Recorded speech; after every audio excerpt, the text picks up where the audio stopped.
the number of cases being blown up, how many unarmed black men are killed by cops per year. According to the media, it happens all the time. Statistically, it happened like 5 times last year. Are those 5 times still a big deal? Should we research that? Should we make a big deal about it? Or should we just not worry about it? I think we should still look at it. It's still unfortunate. The mentality that the media says is that this is happening with every interaction between a cop and a black man. It's always an unarmed and the cop is in the wrong. When in reality, it's not like that. I think we should still investigate it. We should still look at it. But so in these cases, that's evidence of the point I'm making, really. Well, it's just on a different side, is all. I think it does happen.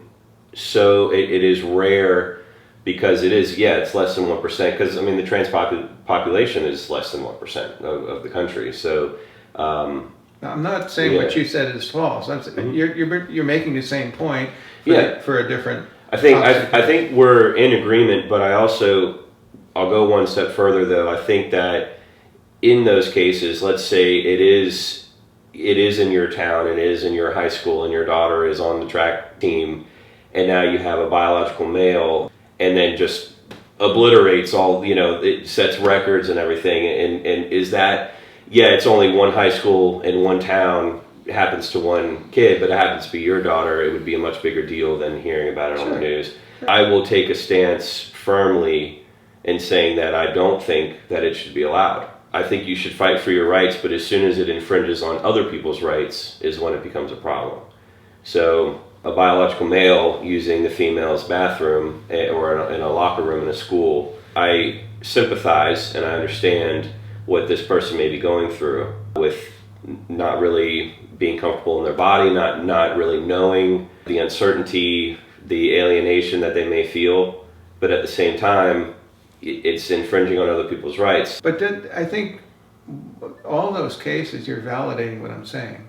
They're not a preponderance of events, but the fact that they make social media and people feel emotional about it, and because of the moral tie that you made, it gets even more emotional. So I think you're absolutely right. Social media elevates the smallest issues into much larger issues, but I don't know that the trans issues that we're discussing necessarily qualify, and I'll tell you why. They were a small issue when it was just small school districts that were making decisions on their own about what to do about a transgender student that wants to use the boys' or the girls' bathroom. That was a small issue, and same thing with the sports participation. But when you have federal policy, and I believe it was Title IX that was modified to include discrimination, one of the categories being sexual identity. When you begin to modify federal policy, that's no longer a small issue. When the federal government comes in and says, you will recognize this individual as the sex that they identify as, that is the full weight and force of the federal government coming and telling me how I should interpret the world. That's a good point. Let me ask you something. Don't interrupt, but I've been retired for almost 20 years now. Congratulations. I've not been in the workforce that long. Is that the federal policy actually stipulates that now? Yes. I had no idea that. If I'm in a workplace and I have an individual who is a trans woman or a trans man, I'm required to use the pronouns that they wish. The company requires it because of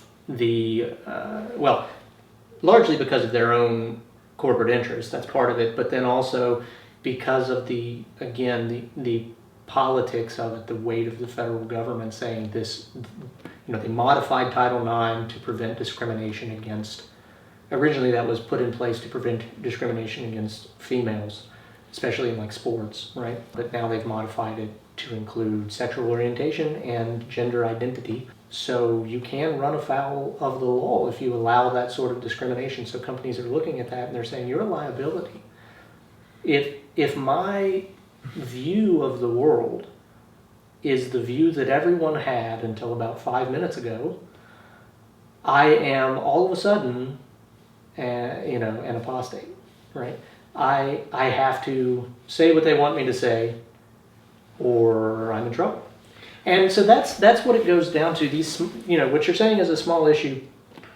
If it had stayed small, we probably wouldn't even be talking about this. But it grew into something much larger, to where now it's almost like coerced speech and coerced recognition and coerced action. It's like, whether or not you believe that this individual is actually a woman, which I don't think anybody should be mistreated. I never want anybody mistreated. I will call them whatever name they would like, perfectly fine with that.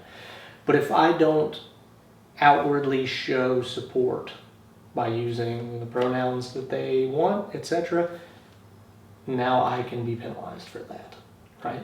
And that is a very interesting thing, because then you get into the realm of almost compelled speech, like you're forced to use these words, and I don't know that that's Well, that's this a is, positive thing. yeah, we're really in a difficult, and again, I'm not in the workplace now, so I can't really relate to what you're saying. But I have a question about that, but let me use an example. I was on the news recently. Somebody, I believe it was in the Justice Department, I think it was the Department of Justice, recently got fired because they had a picture of their gay spouse on their desk at one time.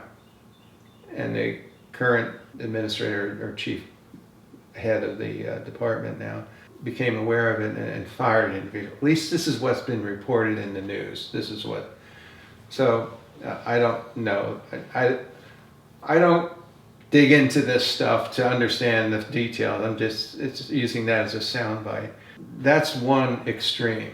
Part of the major issue is the rules aren't clear either. Well, yeah, You I guess want that's me my to point. use a lexicon of speech that the rules for are changing every single day. If I had a little book that told me all of the rules and they didn't change, that might be easier, but I don't. So what I you're don't, talking and no one about, there's does. a lack of clarity of what this really That's means. part of it. That's part of it. And that quite often is the case where policy is pushed out without a lot of clarity, right? Yeah, and we see this elsewhere too. So let me give you another example. So I'm pro gay marriage. I have no issue with homosexuality or anything of that nature.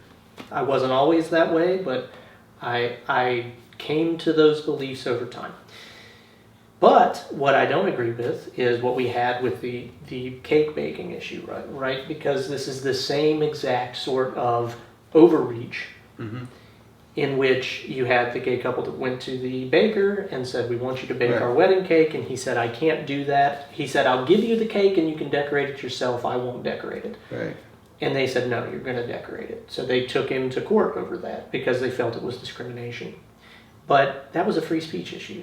I should not have to write anything on a cake that goes against my core beliefs, because writing and art are a form of free speech, and the Supreme Court actually ruled in his favor.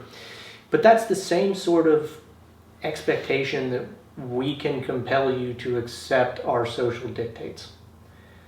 We are in the right. We have this social belief for what is best for the country, this moral imperative, and you will bake the cake or you're a bigot. You will use my pronouns or you're a bigot. You will do these things. And if you don't, we'll have the weight of the federal government lean on you until you do. None of that seems good. And I'm sure we're going to get into it, but the right does it as well. And let me give you an example on their side.